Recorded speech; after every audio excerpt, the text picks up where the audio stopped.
Muy bien, vamos a la meditación de esta tarde, hermanos. En modo estudio vamos a estar hablando acerca de la resurrección de nuestro Señor Jesucristo. Recordando, mis amados hermanos, que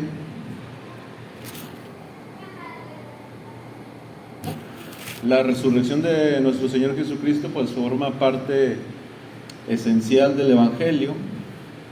El Evangelio es la resurrección, la obra de Cristo, su muerte, su sepultura, su resurrección y su ascensión a los cielos. Y entonces, hermanos, es importante que cada uno de nosotros, al predicarle a alguien, a alguna persona, pues también sepamos hablar acerca de la resurrección de Jesucristo. Y esto está basado en 1 Corintios, vayamos a nuestras Biblias, en Romanos.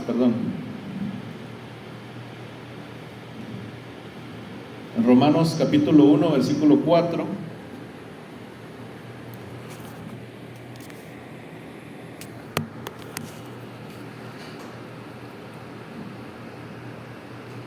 Vamos a ver qué nos dice el apóstol Pablo en Romanos capítulo 1, versículo 4. ¿Quién lo puede leer? Fue declarado Hijo de Dios según el Espíritu de santidad, con la resurrección de los muertos. Muy bien, dice, fue declarado, pongamos mucha atención a esta escritura, hermanos.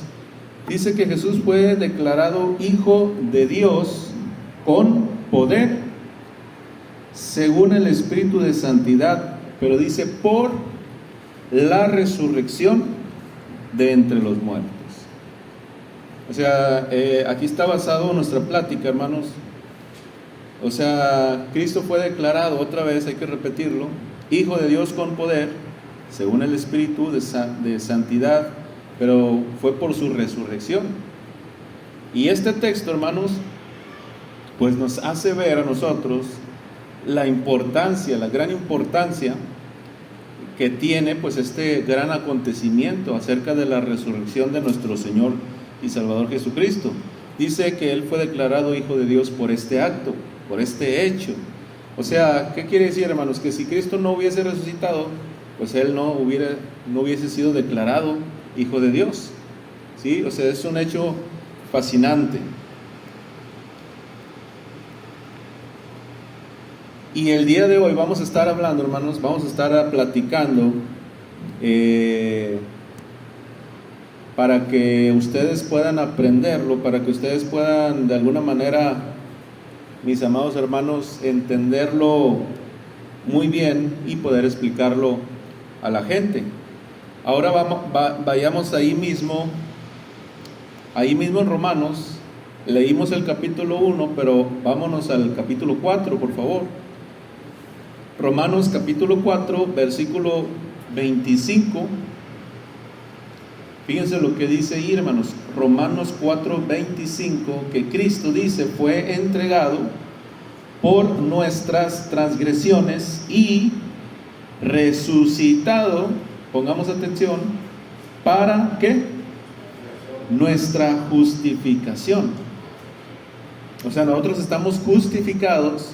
Aquellos que obedecemos el Evangelio, obviamente, aquellas personas que obedezcan el Evangelio serán justificadas por este acontecimiento que estamos hablando, por la resurrección de nuestro Señor Jesucristo.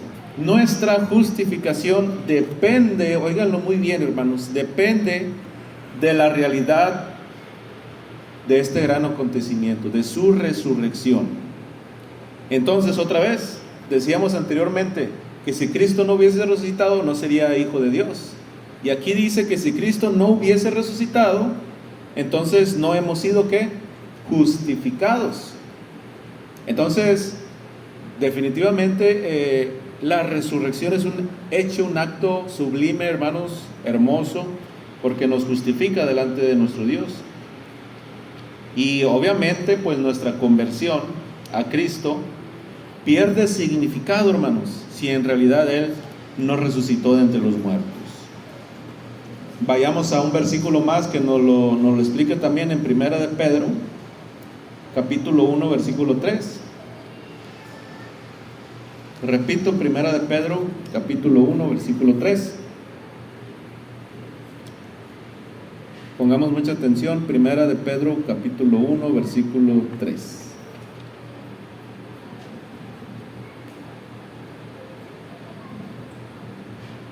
Ahí dice, Primera de Pedro, capítulo 1, versículo 3, que nos hizo que renacer para una esperanza viva. ¿Por qué? Por la resurrección, otra vez, de Jesucristo de los muertos. Ya van 3, hermanos, 3 hechos. Fue declarado Hijo de Dios con poder por la resurrección. Hemos sido justificados por la resurrección.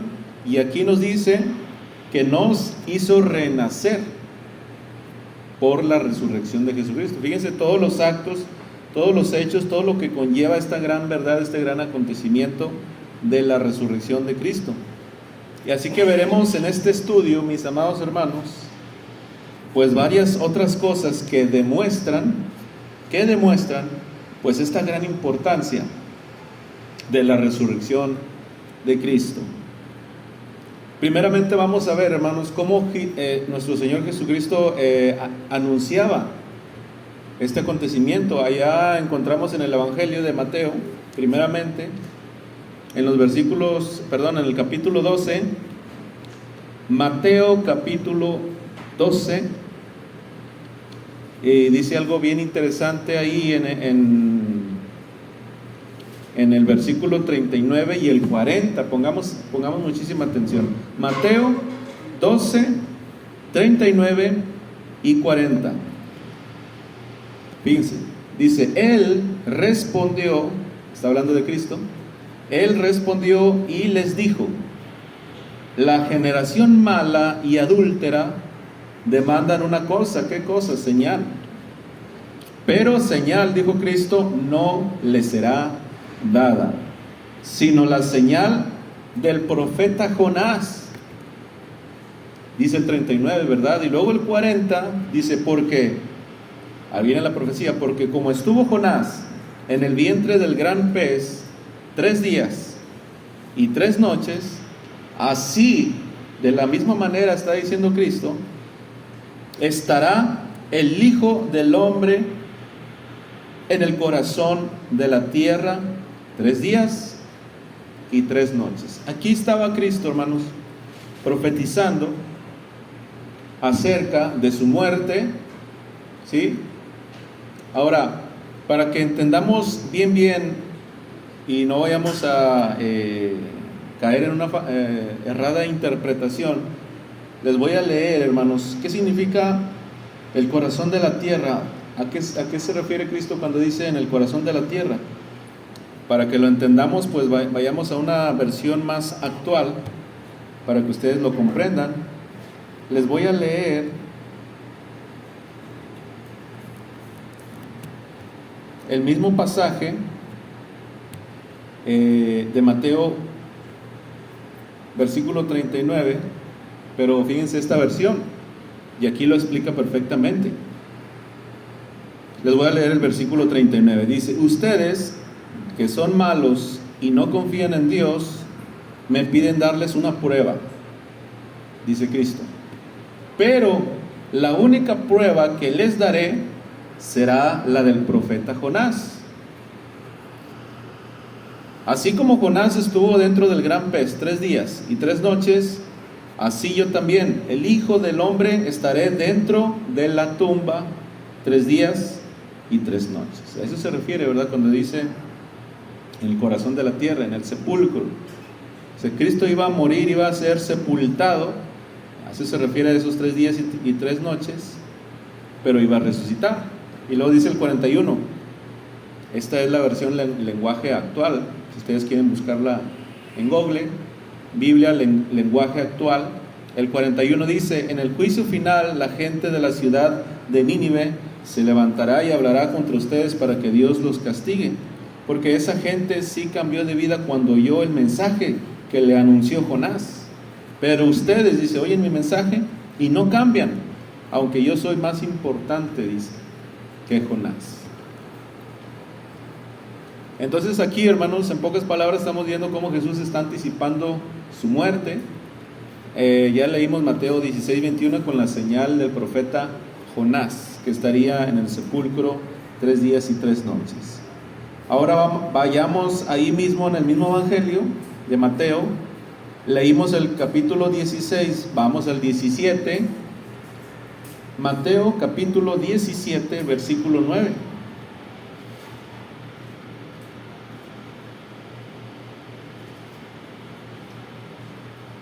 Estamos viendo versículos que Jesús estaba anticipando su muerte.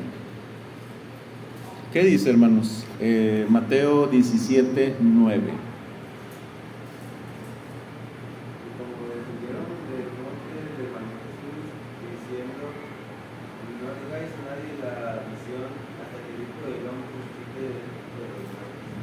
Cuando descendieron del monte, Jesús les mandó diciendo: no digáis a nadie la visión. ¿Cuál visión? Bueno, mejor dicho, ¿hasta cuándo? Hasta que el Hijo del Hombre, dice, resucite de los muertos. O sea, Jesucristo, hermanos, en muchas ocasiones les anticipó su muerte, les anticipó su resurrección. Es necesario que yo padezca, les dijo muchas veces. ¿Sí, hermanos? Algunos incrédulos, mis amados hermanos, dicen que Jesús solamente, fíjense, bueno, a nosotros, a mí nos suena divertido, nos suena algo ilógico, pero esta es la manera de razonar de los incrédulos. Ellos dicen que Jesús solamente se desmayó. Es decir, hermanos, que no estaba muerto, ¿sí? Pero fíjense la siguiente evidencia bíblica en Juan 19. Vamos a platicar esto, hermanos, a analizar esto. Juan 19, 31 al 33. El argumento es que Jesús no estaba muerto, Jesús estaba desmayado, ¿verdad? Y luego ya después, pues, recobró ánimo, ¿verdad? Y pues ya se levantó. Otra vez les digo que esto puede sonar gracioso, tonto, ridículo, pero aunque ustedes no lo crean, hermanos, muchos incrédulos dicen eso. Juan 19, versículos del 31 al 33, dice lo siguiente: entonces los judíos, por cuanto era la preparación de la Pascua, a fin de que los cuerpos no quedasen en la cruz en el día de reposo, pues aquel día de reposo era de gran solemnidad, cuando Cristo murió, hermanos. Y rogaron a Pilato, ¿qué cosa, hermanos? Que se les quebrase, ¿qué? Las piernas, y fuesen quitados de allí. Vinieron pues los soldados y quebraron las piernas al primero y asimismo al otro que había sido crucificado con él. ¿Con quién? Con Jesús. Mas cuando llegaron a Jesús para hacer esto, hermanos, para quebrarle las piernas también, y asimismo al otro que había sido crucificado, perdón, me equivoqué. Cuando llegaron a Jesús, como le vieron, dice, ya muerto, pues no le quebraron las piernas. Y Juan agrega, mis amados hermanos, Juan agrega, y el que lo vio da testimonio, y su testimonio es verdadero, y él sabe que dice verdad, para que vosotros también creáis, en el versículo 35. ¿Qué es lo que pasó aquí, mis amados hermanos? ¿Sí entendimos la lectura si estamos analizando? Porque acuérdense que el argumento es: Jesús estaba desmayado, pero la escritura dice claramente que ni siquiera hubo necesidad de quebrarle a él las piernas. ¿Por qué dice ahí, hermanos? Porque ya lo habían visto, habían confirmado que él estaba muerto. Los judíos estaban en tiempo de Pascua y pues no querían que los muertos se quedaran ahí en la cruz, y dijeron, ya quítenlos, ¿verdad? Pero pues cerciórense de que pues ya estén muertos. Y luego ya cuando llegaron con Jesús, pues ya confirmaron que no era necesario, ¿verdad? Pues quebrarle las piernas. Les quebraban las piernas pues por si estaba vivo, pues iba a reaccionar la persona, pero no fue necesario con Jesús. Además, si nos vamos a Marcos 15, Vayamos a Marcos capítulo 15, versículos del 42 al 45.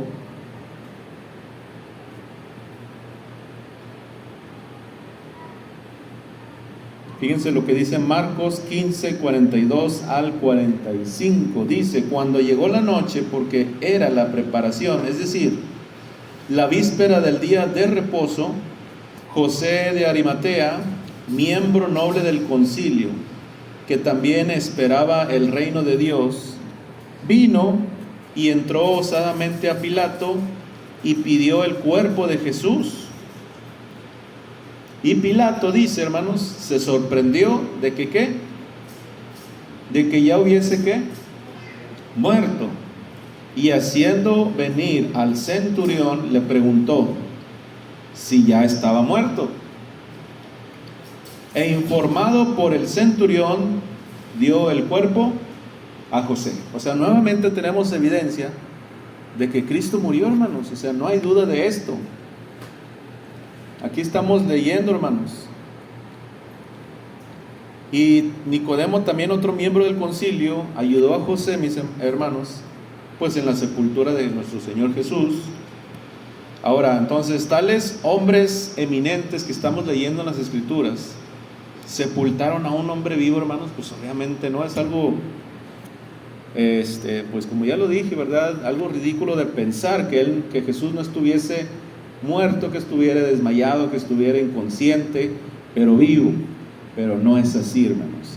Es muy importante que observemos los detalles. O sea, la Escritura está llena de detalles, hermanos, que están ahí registrados, y están ahí pues registrados por un motivo, ¿verdad? Por una causa.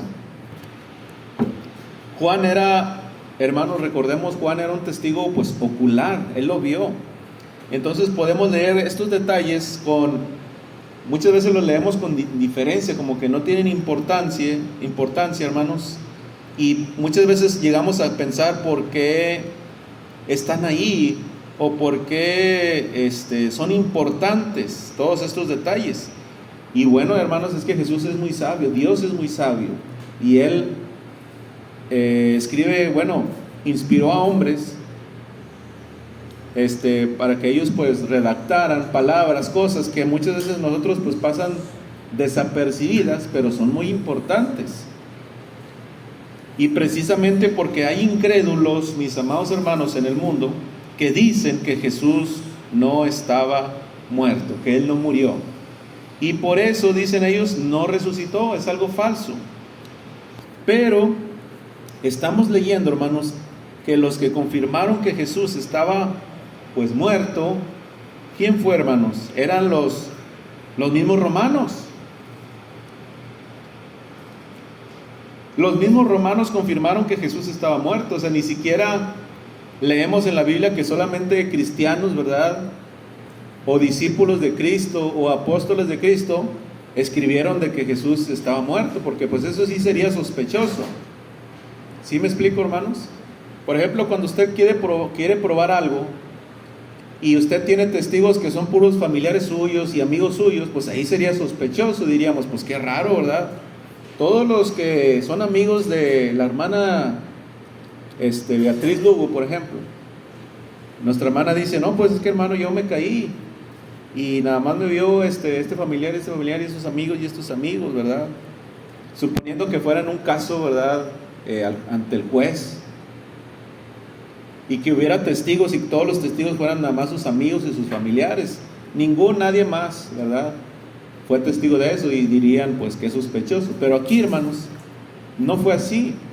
No solamente discípulos, no solamente cristianos fueron testigos y confirmaron la muerte de Cristo, sino que los mismos romanos. Acuérdense de Pilato, acuérdense del centurión, mis amados hermanos, el soldado que le abrió el costado a Jesús. ¿Sí se acuerdan, hermanos, en la Escritura? Acuérdense del centurión encargado, hermanos, del asunto que Pilato, hermanos, le preguntó para confirmar la muerte de Cristo. José de Arimatea, ¿verdad?, un miembro del concilio, un hombre responsable, hermanos. ¿Era posible, otra vez la pregunta es, era posible que tales hombres responsables, hombres responsables, se engañaran, hermanos, y que en realidad sepultaran a Jesús vivo. Solamente desmayados, ¿verdad? Como dicen por ahí las personas. No, hermanos. O sea, solamente personas controladas por pues fuertes prejuicios en su mente, hermanos, aceptarán esa idea de que Jesús estaba pues desmayatado nada más. Y sin lugar a dudas, Jesús estaba muerto, hermanos, cuando lo sepultaron esos 3 días. Entonces tenemos la evidencia tanto de cristianos como no cristianos de la muerte de Cristo. Vamos a observar el sepulcro de Jesucristo. También vamos a imaginarnos que estamos ante un juez, ante un juzgado, hermanos, y hay personas que dicen que Jesús no pudo haber sido resucitado. Ellos presentan sus argumentos, ellos dicen pudo haber estado desmayado, ¿verdad? Y nosotros estamos presentando evidencia de que no fue así. Y vamos a dar una prueba más: el sepulcro de Jesucristo. Vamos a leer Mateo 27. Hermanos, vayamos a Mateo capítulo 27 y vamos a leer 2 versículos de Mateo 27. Vamos a leer los versículos 59 y versículo 60. ¿Quién puede leer Mateo 27, 59 y 60?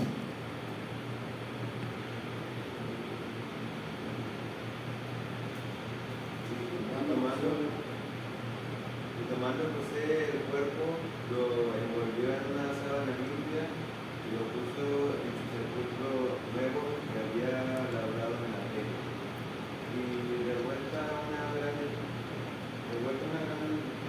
piedra a la puerta del sepulcro. Muy bien. Dice, y tomando José el cuerpo de Jesús, obviamente, dice que lo envolvió en una sábana limpia. Ahora, ojo aquí, hermanos. Acuérdense que yo les dije que a veces la Biblia nos da detalles que a veces no pasamos por alto, pero aquí viene un detalle muy importante. Dice que lo puso en su sepulcro, ¿qué? Nuevo. Es que nos quería presumir que el sepulcro estaba nuevo. Así como nosotros que compramos algo nuevo y un pantalón, por ejemplo, y decimos, miren, pantalón nuevo, hermanos. Nos reímos mucho de mi suegro porque una vez compró un pantalón y ya ven que los pantalones traen una etiqueta así de la talla, ¿verdad? De M o grande. Y él la traía, ¿verdad? Puesta, se le olvidó quitársela. Y le decían los hermanos, hermano, ya sabemos que compró pantalón nuevo, ¿para qué nos presume, verdad? O sea, aquí dice que Jesús fue sepultado en un sepulcro nuevo. ¿Querían presumirnos o qué, hermanos? No. Es un detalle importante, ahorita vamos a ver por qué. Y dice que lo había labrado en la peña. ¿Qué es la peña? Una roca, una gran roca grande. Fue labrado ahí, hermanos, el sepulcro de Jesús, nuevecito. Y después de hacer rodar una gran piedra a la entrada del sepulcro, se fue. Ahora, adicional a esto, ahorita vamos a comentarlo, pero vamos a leer Juan 19:41. Leímos Mateo 27. Vamos a Juan 19, son los evangelios paralelos. Juan 19:41.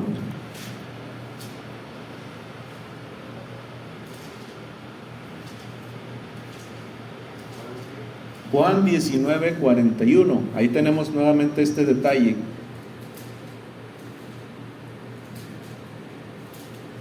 ¿Quién lo lee en voz alta?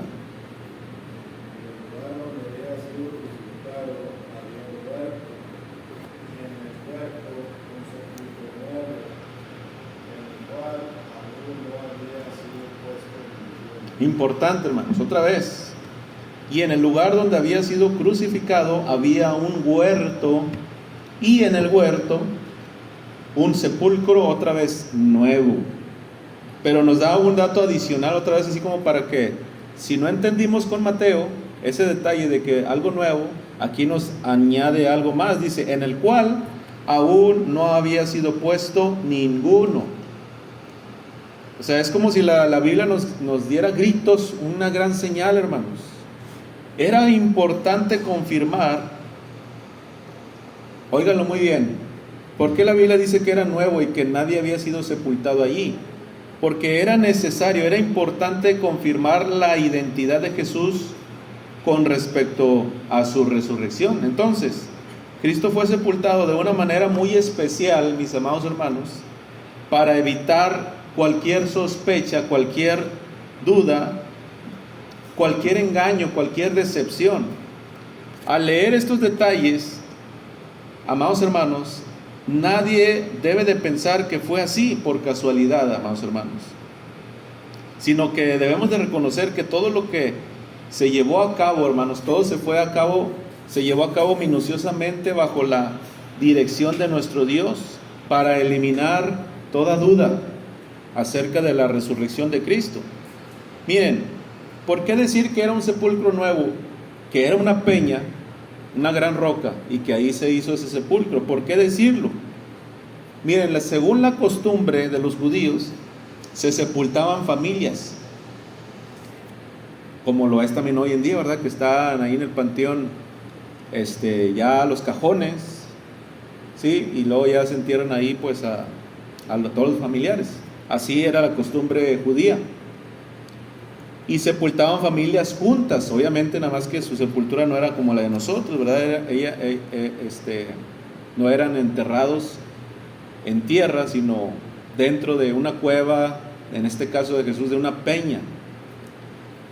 Entonces era costumbre de los judíos, hermanos, sepultar familias juntas en el mismo sepulcro. Ahora, nosotros pues sí están divididos por cajones, pero en aquel tiempo, hermanos, no era así, ¿verdad? Eran sudarios, sábanas, etc. Pero en tal caso de Jesús, o más bien en el caso de cuando sepultaban familias juntas, era más difícil preservar la identidad, óigalo muy bien, de cada persona. O sea, ya con el tiempo, hermanos, quedaba el esqueleto, quedaba ya todo deshecho. ¿Cómo iban a saber cuál era el esposo, cuál era la esposa, cuál era el señor y el hijo, ¿verdad? Etcétera, etcétera. Pero Jesús, hermanos, no fue sepultado en un sepulcro familiar, sino, hermanos, en un sepulcro, otra vez, nuevo. Ahora sí lo entendemos. Por eso decía nuevo, no es porque quería presumir que fue sepultado ahí nuevo, no, sino que fue en un sepulcro en el cual todavía no se había puesto absolutamente a nadie, hermanos. Y esto para eliminar dudas, sospechas, etc. Vamos a leer Mateo 27:60. Mateo 27:60.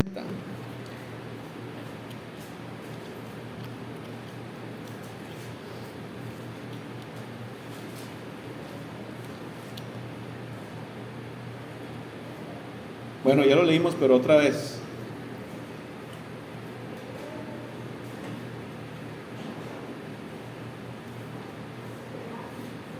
¿Qué dice? Mateo 27:60. Y lo puso en su sepulcro nuevo que había labrado en la peña, y después de hacer rodar una gran piedra a la entrada del sepulcro, se fue. Otra vez, el sepulcro había sido labrado en la peña, hermanos. También Marcos 15:45 dice, informado por el centurión, dio el cuerpo a José, el cual compró una sábana y, quitándolo, lo envolvió en la sábana y lo puso en un sepulcro que estaba cavado en una peña, e hizo rodar una piedra a la entrada del sepulcro. Otra vez, hermanos, son importantes estos detalles, o se mencionan simplemente, ¿verdad? Como detalles, como relleno, como incidentes. No, hermanos, son de suma importancia como evidencia de la resurrección de Jesús. Ahorita decíamos que los judíos acostumbraban a sepultar familias, y también acostumbraban a sepultar a sus seres queridos en cuevas.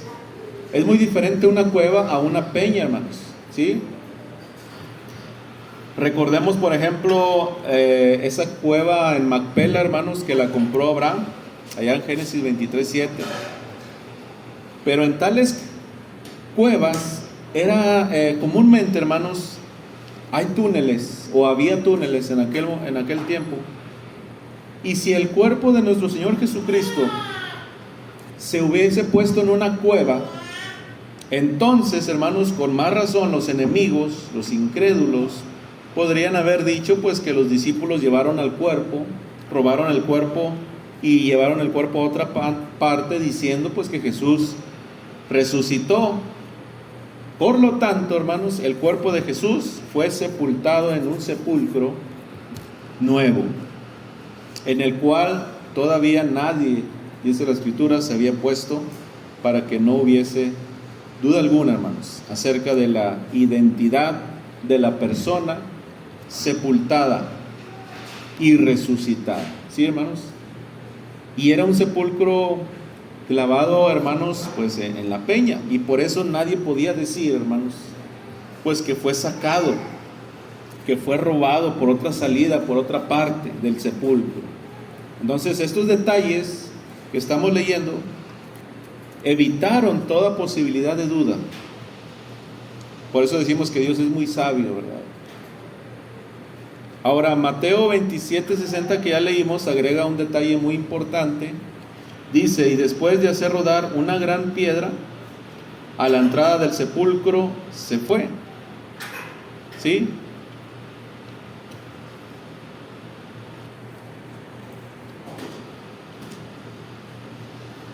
Muy bien, hermanos.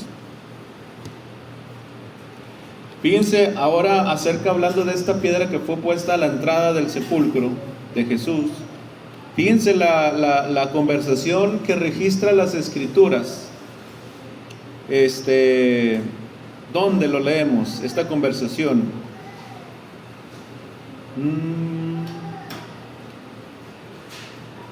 Ahí en Marcos 15, hermanos.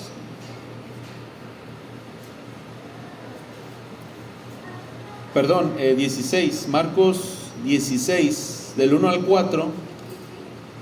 Marcos 16, del 1 al 4. Ahí tenemos registrada una conversación de las mujeres que llegaron el primer día para ungir el cuerpo de Jesús con especies aromáticas.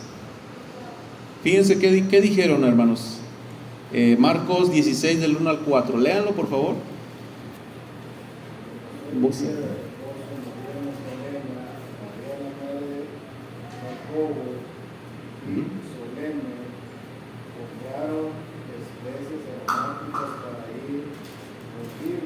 Sí. Y muy de mañana, el primer día de la semana, vinieron al sepulcro, ya salido el sol, pero decían entre sí: ¿quién nos removerá la piedra de la entrada del sepulcro? Pero cuando miraron, vieron removida la piedra, que era muy grande.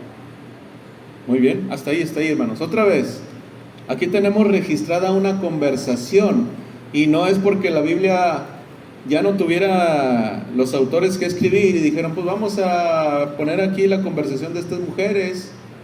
O sea, no es de que nos iba a dar un chisme, ¿verdad?, de esta plática, sino que en esta conversación estas mujeres se hicieron una pregunta. ¿Cuál fue la pregunta? Oye, ¿cómo vamos a hacerle para remover esa piedra? Pues son mujeres y era una piedra muy grande, dice la Escritura. ¿Por qué estamos hablando de esto, hermanos? Acuérdense que yo les dije, vamos a imaginarnos que estamos ante un juzgado. Hay personas que niegan la veracidad de la resurrección de Cristo y nosotros vamos a ser encargados de refutar, de dar evidencia bíblica y dar pruebas y dar evidencia de que fue así. Y esta conversación de estas mujeres, hermanos, que se preguntaban cómo iban a remover la piedra, pero cuando llegaron, dice, vieron removida la piedra, que era muy grande, dice la Biblia. Otro detalle, ¿por qué mencionar la piedra muy grande, hermanos? O sea, la lógica, el sentido común, ¿qué nos dice, hermanos? De hablar de esa piedra que fue colocada a la entrada, hermanos, del sepulcro. Por un momento vamos a suponer, sin conceder, pero vamos a suponer por un momento que los incrédulos, que ellos que están ahí sentados presentando argumentos de que Cristo no murió, que estaba desmayado, pudo haber estado desmayado, pudo haber sido robado, ¿verdad?, por sus discípulos. Vamos a suponer que, ok, vamos a darle la razón sin conceder, hermanos, y que tienen la razón cuando dicen que Jesús solamente estaba desmayatado, ¿verdad?, desmayado. Vamos a suponer que sí, pero con este detalle de la roca muy grande, muy pesada, yo haría una pregunta: ¿qué tan fuerte estaba físicamente nuestro Señor Jesucristo después de estar azotado sin misericordia, hermanos? Después de haber sido clavado, hermanos, acuérdense que ya había sido clavado. Después de que su costado había sido abierto, hermanos, por una lanza, imagínense. Después de todo esto, hermanos, después de estar en un sepulcro labrado en una peña, con una piedra rodada a la entrada, hermanos, desde el viernes, porque ya era el domingo, ¿verdad? Desde el viernes en la tarde hasta el domingo en la mañana, bien temprano, hermanos, en la madrugada, sin atención médica, sin comida. ¿Ustedes creen que un hombre en esas condiciones pudo haber movido esa piedra, hermanos? Preguntaríamos al juez y el juez pues estuviera tomando nota, ¿verdad? Diría, bueno, pues es muy buen punto ese, ¿no? No es posible. Aún suponiendo, ¿verdad? También todavía vamos a agregarle que hubiese aire que respirar en el sepulcro. Otra vez le preguntaríamos al juez, ¿habría tenido la fuerza necesaria para remover esa piedra, hermanos, muy grande? Los incrédulos no pueden creer la verdad, hermanos, pero sí pueden creer esa teoría totalmente absurda. Es como los evolucionistas. Ellos no creen en un Dios todopoderoso que con su palabra creó el universo, pero sí creen que una explosión ordenó, ¿verdad? Del caos vino el orden, dicen ellos. La teoría del Big Bang, la explosión. Que de una explosión, mis amados hermanos, se creó este cuerpo con tantos detalles, el ADN, ¿verdad? Las arterias, los órganos. Una maravilla, hermanos. De una explosión es una tontería. Y igual estos hombres no pueden creer que Dios les resucitó, pero sí creen que estaba desmayatado y con el costado atravesado y flagelado, hermanos, pudo mover una piedra. Mateo 27 del 62 al 66, hermanos, explica el apuro de los judíos, porque ellos recordaron que Jesús había dicho que iba a resucitar. Ellos recordaron que Jesús dijo, después de 3 días resucitaré.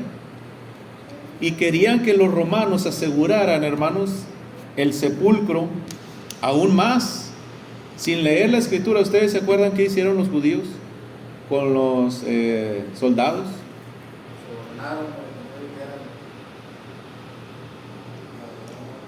Ellos dijeron, oye, Jesús dijo que iba a resucitar, vayan, ¿verdad? Los soldados, y cuiden la entrada, no vaya a ser que los discípulos pues lo roben de noche y digan resucitó. Pero también los sobornaron, como dice nuestro hermano, para que echaran esa mentira. Y aseguraron el sepulcro, sellando la piedra y poniendo la guardia. Esta precaución, hermanos, pues de cierto modo dio más tranquilidad a los judíos, pero al mismo tiempo se echaron la soga al cuello. ¿Por qué, hermanos? Porque al mismo tiempo sirvió para confirmar aún más el milagro de la resurrección de nuestro Señor Jesucristo. Porque pues ni con guardia, ¿verdad?, evitaron que Jesús pudiese resucitar por él mismo, remover la piedra. ¿Sí? Pero miren, porque a pesar de todo esto y de todos los intentos y el soborno, Jesús resucitó al 3er día, como lo dijo, hermanos. ¿Y cómo van a explicar ellos el sepulcro vacío, hermanos? ¿Qué pasó con el cuerpo de Jesús, mis amados hermanos? Vamos a Mateo 28 del 11 al 15. Mateo 28 del 11 al 15.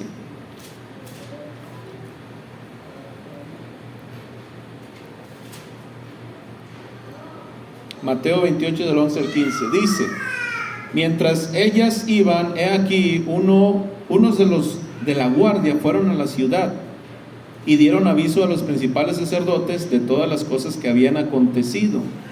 Y reunidos con los ancianos y habido consejo, dieron mucho dinero, ahí está el soborno, a los soldados. ¿Para qué, hermanos?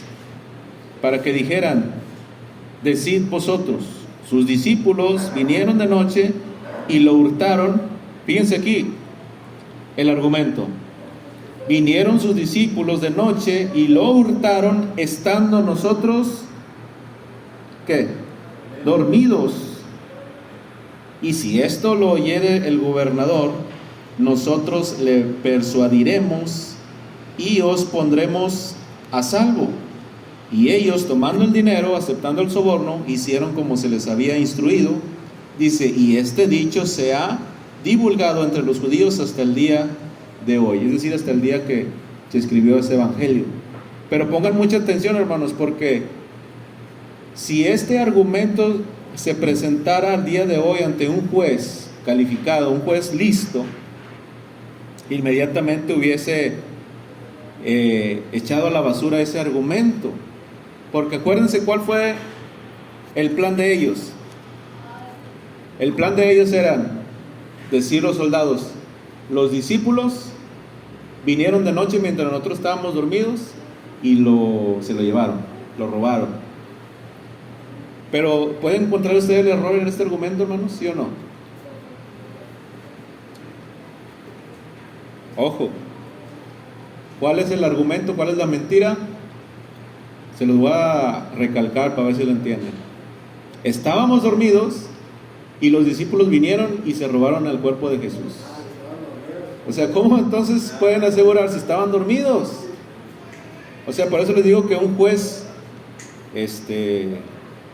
inteligente hubiera dicho: no, te están mintiendo. Es como si usted, hermano, en la noche estuviera bien dormido y luego fuera la policía: no, hombre, es que yo estaba bien dormido y no sé, el vecino se robó mi carro. Pero ¿cómo, si estabas dormido? ¿Y cómo sabes que fue? Entonces, sus discípulos lo robaron, estando nosotros dormidos. Los discípulos que habían oído, otro argumento también, acuérdense ¿qué hizo Pedro cuando estaban aprendiendo a Jesús? Lo negó 3 veces. ¿Qué hicieron todos los apóstoles cuando Jesús fue aprendido? Huyeron. Ahora ya eran valientes, hermanos. De un día para otro ya andaban robando cuerpos. No despertaron a ningún soldado, hermanos, moviendo esa piedrota. ¿Con qué propósito habrían robado el cuerpo? Y los soldados testificaron, hermanos, de lo que pasó cuando estaban dormidos. ¿Sí, hermanos? ¿Qué pensaría algún juez del testimonio de un dormido, hermanos? Entonces ese testimonio de los soldados era un testimonio obviamente comprado. Se comprueba a grandes luces.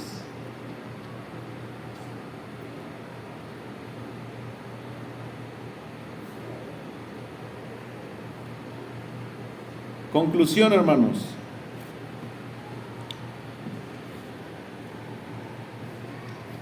En Romanos capítulo 1 versículo 4 dice que fue declarado Hijo de Dios con poder según el Espíritu de santidad por la resurrección de entre los muertos. Romanos 4:25, el cual fue entregado por nuestras transgresiones y resucitado para nuestra justificación. Son consecuencias de su resurrección. Pero ¿cuáles son las consecuencias si no hay resurrección, mis amados hermanos? Vayamos a 1 Corintios 15. 1 Corintios 15 del 12 al 19.